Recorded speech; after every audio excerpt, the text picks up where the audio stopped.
The Vice President of the Republic of Ghana, Professor Jane Naana Agyeman, has blasted the President of the U.S.A, Donald Trump, for terminating USAID. You see, one of the questions we have now, he hasn't asked himself, how much leaves our continent to his country? He hasn't asked himself that. They think it's just charity. It is not. At the right time, we'll also take action. And it will not be funny.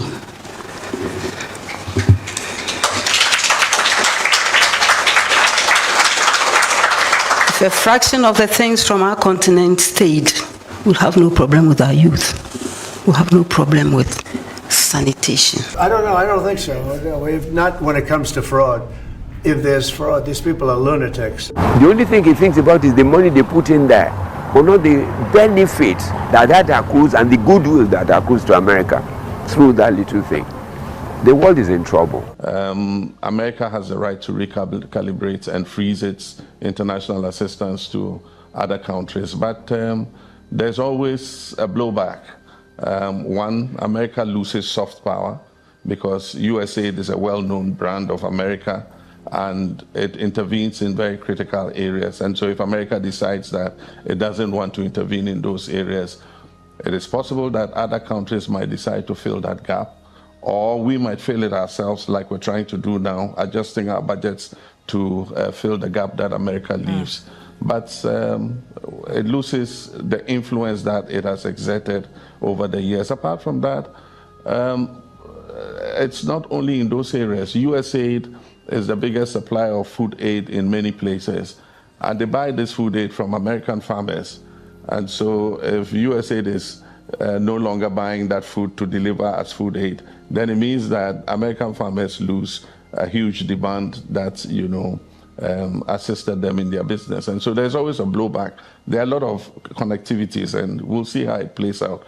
The Trump playbook is still playing out. We're all watching what is happening. But as I've always said, disruptions lead to new world orders. And so this is a disruption that is happening. I'm sure that maybe a new world order will be born out of it. But to understand everything about the USAID, let's first look at what is it and how it all started. In the year 1961, President John F. Kennedy launched USAID under the Foreign Assistance Act, aiming to promote global stability through democracy, economic growth, and crisis relief. For decades, it has funded health, education, and infrastructure across the world, including Africa. But here we are in 2025. President Trump has terminated the USAID funding. As President Trump calls for USAID to be shut down. It's absolutely obscene, dangerous, bad, very costly. I mean, virtually every investment made is a con job.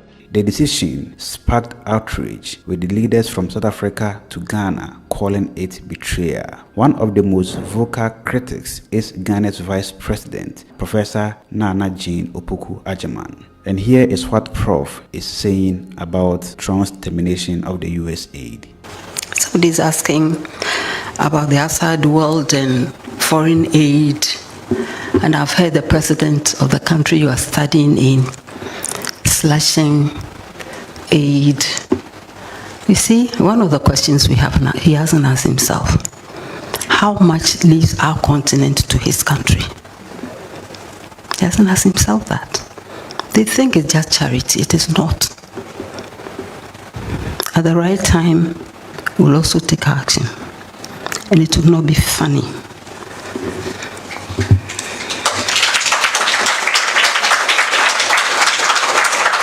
If a fraction of the things from our continent stayed, we'll have no problem with our youth. We'll have no problem with sanitation. Children begging in the streets, women delivering on the floor.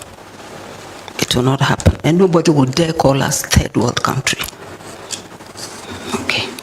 Climate action, you own the factories. Who is responsible for all the trouble we are all in? When the agreement in the 70s was signed, who pulled out? You know, I know. Now all of a sudden, we are responsible for less than 5%, and it's like we should carry the burden. We should all carry the burden, and we should look at where the whole thing starts and let people take responsibility and stop passing on their responsibility to the people they are disenfranchising.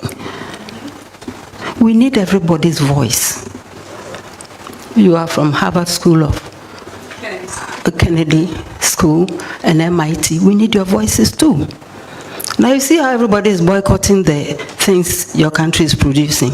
Why is the world angry? That's a good question. And again, it will take a whole day to interrogate that. But it's a symptom of what has been going on for too long. How can one country, Niger was profiting by its own, is it one of the minerals? Yes. Every kilo, they got 83 cents. And they turn around and sell it for 200 euros. Niger said enough. Within 1 year, they used to get 1 billion or so. Now they're getting over 10 billion. How can they face their country? So, and in terms of bringing the country together, their identity, and I've traced where things started, as Achebe put it in one of his novels, where the rain began to beat us, to the extent that even young girls don't know what is beautiful. Somebody is deciding that for them. How will their confidence build up? And all the domination and intimidation and so on, they don't help us very much. But we also learn it from the school and the church. They've been very good agents at robbing us of who we truly are. When you look down on your language, you look down on yourself. Your culture, everything there is of the devil, or whatever they call it. It's a very, very negative, the both connotations are negative, denotations are negative, and that is one area where the two negatives don't become a positive.